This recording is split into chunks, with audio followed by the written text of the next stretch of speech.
ospital, Sir Van.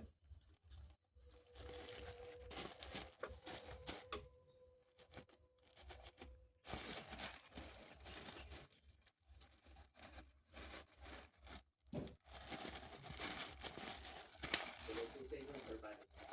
Gusto ko lang mag-share ng experience ko sa isang ospital. Pagkatapos namin yung minsan na naabutan kami ng mga pastangira sa daan dahil sa aming probinsya. Dahil sa lakas ng ulan, kaya nagsisipin kami huminto muna sa lugar. Dahil delikado kung susuong kami ng alanganin. Bukod sa matarikang lugar ay siguradong madulas ang kalsada. Kaya doon kami sa ospital nagpalipas muna sa kumilang ulan. Bali apat kami na magkakasama. Pauwi kami sa Nueva Ecija, Sir Van. Galing kami sa Tagaytay. Nagyaya kasi yung kaibigan namin na doon magpiesta. Kaya sumama kami. Kamalasan naman na bumuhos ang ulan ng araw na yun. Halos palubog na rin ang araw. Kaya nang makakita kami ng ospital, ay doon muna kami tumigil. May ilaw naman sa paligid. Kaya lang mukhang wala ng tao doon. Medyo luma na rin kasi ang ospital kung tutuusin.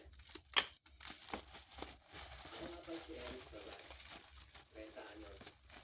Mga kaedad ko lang din yung tatlo ko kasama. Ayaw pa nga nung kasama ko na doon kami tumigil. Dahil parang kakaiba daw yung ospital. Sinabihan naman kasi ng kagawaran. Saktong alas 6:00 na nung huminto kami sa ospital na yun.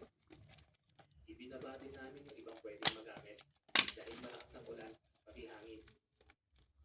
Buti may bawang kaming thermos para sa kape. Medyo ulat pa nga ako dahil bukas yung pinto ng ospital.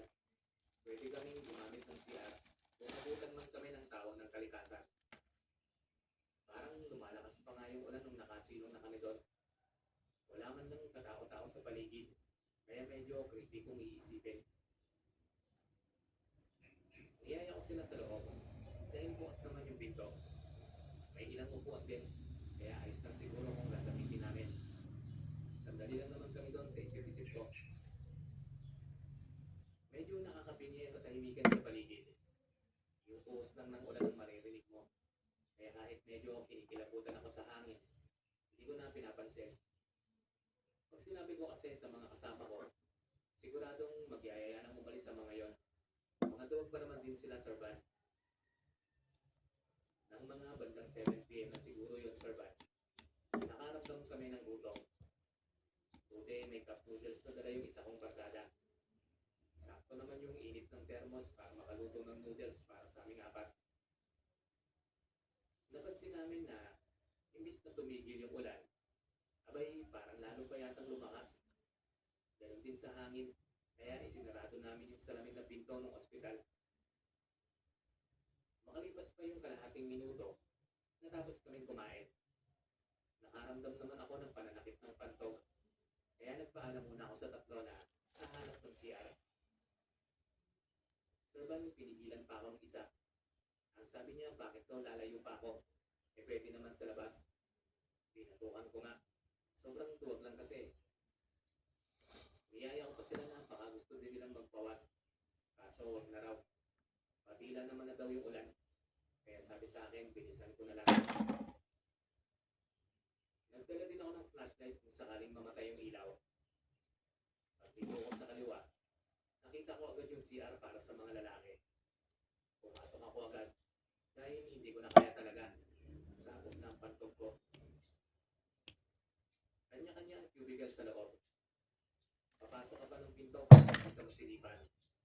Ang ginawa ko, isinarado ko yung pinto ng sakin. Tapos, nagdesisyon na akong umihi. Para akong nakahinga ng maluwag nung nailabas ko lahat ng naipon sa akin. Medyo kinilig pa nga ako eh. Totoo nga yung sabi nila, pag jingle ka na lang kinikilig. Nagulat ako nang biglang may kumatok sa kinatatayuan kong cubicle. Isang beses lang, Sir Van. Kaya napailing pa ako. Dahil naisip ko na baka sumunod si Rico, isa sa mga